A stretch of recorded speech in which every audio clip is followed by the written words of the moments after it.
পিটাইছি বহুত, ছাত্রলীগের সন্ত্রাসী, বুঝছেন, একা পিটাইছি। মুক্তিযোদ্ধা মঞ্চের বুলবুল, ঢাকা বিশ্ববিদ্যালয় রাজু ভাস্কর্যে মনে করেন পিটাইয়া হাড্ডি গুটি মনে করেন করিয়া দিচ্ছি। প্রথম আলো সহ বিভিন্ন গণমাধ্যমে আছে। ওই অন্যায় করবে। ট্রাক একটা পবিত্র প্রতীক।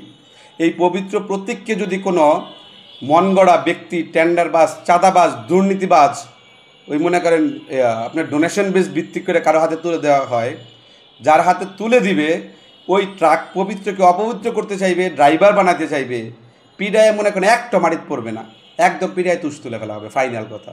আমরা ছাত্রলীগের সন্ত্রাসীদের মনে করেন পিটাইছি, ডাকসুতে হামলা শিকার হয়েছি, পরে মুক্তিযুদ্ধের মঞ্চের নেতাকে পিটাইছি, মানে একদম ফেঁচা ফেলাইছি দেশের মানুষদের ভালো। ট্রাককে কলঙ্কিত করতে চাইলে এবং যেগুলো মনে করেন ওই যাইসা তুহুনু করবে, 5-8 বেজে আমার ট্রাক দাও, লইয়া যাইব, আবার ওই চান্দা ফান্দা করবো, ধান্দা করবো, একদম পিড়ায় মনে করেন তুষ তুলে ফেলবো। সম্পূর্ণ আমার সাথে এক বিট্রে করা হয়েছে, বেইমানি করা হয়েছে। আমার সাথে করা হয়নি তো, বেইমানি করেছে দেশের সমগ্র ত্যাগী নেতৃবৃন্দের সাথে। যেই ত্যাগী নেতারা দল বানাইছে, দল তৈরি করছে, সেই ত্যাগের মধ্যে যদি কোনো জেলার ত্যাগ থাকে তাহলে গাজীপুরের ত্যাগ অন্যতম। কারণ গাজীপুর এবং নারায়ণগঞ্জ, আপনার ঢাকায় যেই প্রোগ্রামগুলো হয় সবচাইতে বেশি সাপোর্টিভ ভূমিকা পালন করছে গাজীপুর এবং নারায়ণগঞ্জ।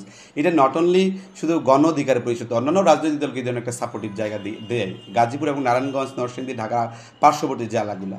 কিন্তু এখানে এমন একটা বাজে কাজ করছে, এটা বেইমানি এবং বেইনসাফি করা হয়েছে আমার সাথে। কেন করছে আমি কিছু বিষয় জানি, কিছু বিষয় জানি না। এখন আপনারা জানেন যে কুরবানি যখন করে তখন গোয়ালের সুন্দর গরুটারি কুরবানি করে, যে গরুটারি কুরবানি দিতে হইব।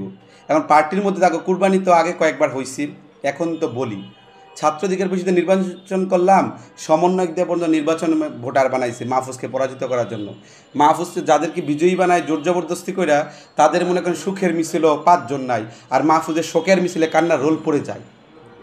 মানুষের ভালোবাসা, আমি মাহফুজ কর্মী নেতাকর্মীদের জন্য নিজে ফ্রেশ হইয়া ওই বালিশ দিয়ে গামছা মাথায় দিয়ে তারপরে আমি বেডে শুইতে দিছি আমার নেতাকর্মীদের, নিজে না খাইয়া, মানে 250 টাকা আমার বিকাশে থাকলে আমি ওই 250 টাকা পাঠাই দিছি, নিজে না খাইয়া রয়েছি বিপদ থাকলে। আমি সেই মাহফুজ, আমার জন্য না। আজকে মাহফুজকে বঞ্চিত করা হয়েছে না তো, এরা বলে সম্ভাব্য প্রার্থী, সম্ভাব্য টম্ভাব্য বুঝি না। এই প্রার্থীটা কেন ঘোষণা করা হলো?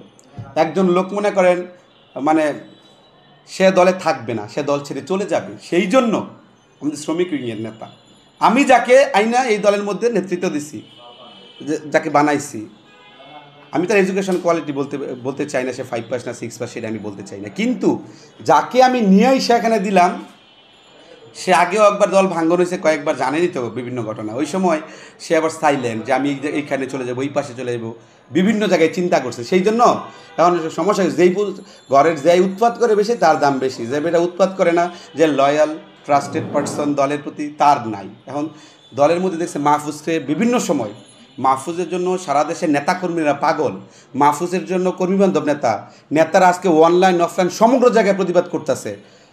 রাশেদ সাহেব 2টা পোস্ট করছে মাহফুজ খানকে নিয়ে, সেই পোস্টের কমেন্ট সেকশন অফ করে রাখতে হয়, অব্যাহতি দিছে ওই রাইতের আধারে বৈশা, যেটা কনস্টিটিউশনাল রুলস ছাড়া যে স্ট্যান্ডিং কমিটির মেম্বার বা হায়ার কাউন্সিল মেম্বাররা বসে সিদ্ধান্ত গ্রহণ করবে, সেগুলো না করে তারা কি করছে, ওই মন গড়ার মতো করে কি অব্যাহতি বলতে, সেই অব্যাহতি বলতে আই ডোন্ট কাউন্ট, আমি এগুলো কোনো গোনাই ধরি না। কারণ এই দলের মধ্যে রাতের মধ্যে সভাপতি সেক্রেটারির অব্যাহতি দেয়, সেক্রেটারি সভাপতি অব্যাহতি, সেই ঘটনা অনেক দেখছি, আমার ঠান্ডা করতো, আমার দেয়ালে পিঠ থেকে গেছে।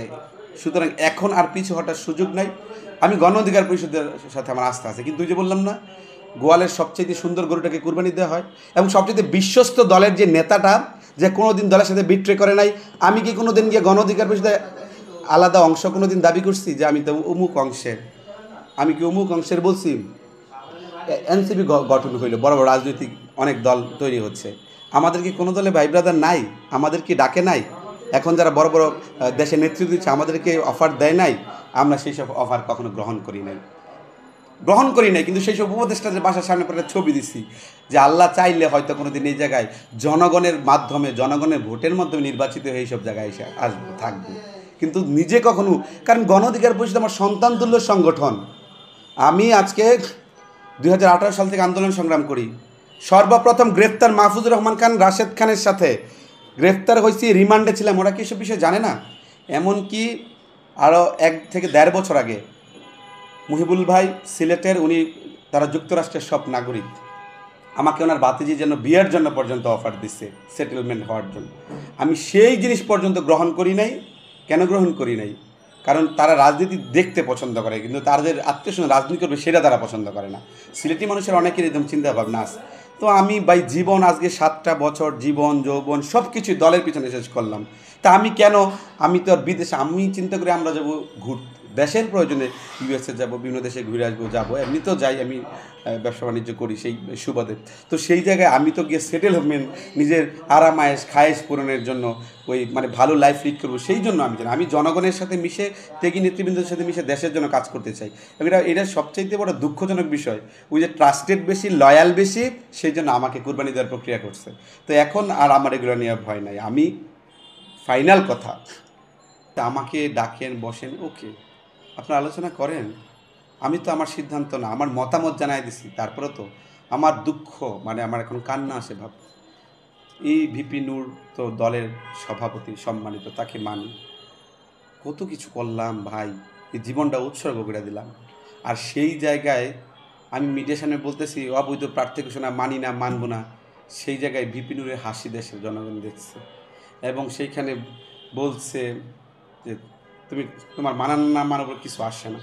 যেই বক্তব্যে দেশের মানুষ মনে হার্ট হয়েছে, আমি হার্ট হয়েছি, আমার ফ্যামিলি হার্ট হয়েছে, যে বিপিনুর তো আমার বাসায় গেছে, তো আমার মা, আমার ফ্যামিলি সবাই চিনে। এই ধরনের কথা বলার কারণে কী হয়েছে, আমি মানে এত পরিমাণ হার্ট হয়েছে দেশের জনগণ, যে মাহফুজকে অল্প সময়ের মধ্যেই স্বার্থে না মিললেই তাকে এখন বিভিন্ন ধরনের মন্তব্য করা, কেউ বলছে পাগল, কেউ বলছে যে মাহফুজ অসুস্থ, মানে সুস্থ মানুষকে 5 মিনিট আগে সুস্থ, 5 মিনিট পর অসুস্থ, মানে what's the hell did they do that? তারা কী ধরনের মানে বাজে কাজ করছে, এবং whole those things one kind of conspiracy against myself. আমার নিজের বিরুদ্ধে এটা ষড়যন্ত্রের বাইরে আমি কিছুই দেখতেছি না। তো কেন্দ্রীয় নেতৃবৃন্দ হইয়া যখন এই ধরনের বক্তব্য দিয়ে শীর্ষস্থানীয় নেতৃবৃন্দ, মানুষের মনে দাগ কাটে, ত্যাগী নেতাদের মনে দাগ কাটে। আর মাহফুজ তো ত্যাগী নেতা, ওরাই যদি সাইজ করে দেয় বেহুদা, তা আমরা আর কেডা? এই যে অনাস্থার জায়গা সৃষ্টি হচ্ছে তৃণমূল বিভিন্ন জায়গায়, তো সেই জায়গা থেকে আমি বলবো আপনারা ফিরে আসুন। আর নূর বলছে, আমি তো এখনও নূরের উপর আস্থা আছে, রাশেদ সাহেবের উপর আস্থা আছে। একসাথে আমি তো কারো দলে আসি নাই, দল কারো কাছে ইজারা দেই নাই, এই দল কারো বাবার পৈতৃক সম্পত্তিও না। এই দল যদি 5 জন 7 জন 10 জন কো ফাউন্ডার হয়, Mahfuz only one of them, Mahfuz তাদের মধ্যে একজন, মাহফুজ তাদের মধ্যে একজন। তা আপনারা এই বুজুং বাজুং করেন কেন ভাই? এগুলো আমি চাই না। আপনাদের সাথে কাঁধে কাঁধ মিলে রাজনীতি করেছে। ঢাকা বিশ্ববিদ্যালয়ে আপনারা দেখবেন অনেক মেধাবী শিক্ষার্থী আমাদের পার্টি ছেড়ে চলে গেছে। আমরা মুখ দিয়ে ভালো করে কথা বলার বলছি ভাই আমরা অসন্তুষ্ট, আমরা বলছি যে ঠিক আছে তোমরা জমি মূলে হেমি যাও গা, আমরা তোমাকে, আমাদের আচরণের কারণে ভাই আমরা সারা জীবন আমরা খালি মানুষকে দুষবো? আমরা সারাজন মানুষকে দুষতে তো হবে না।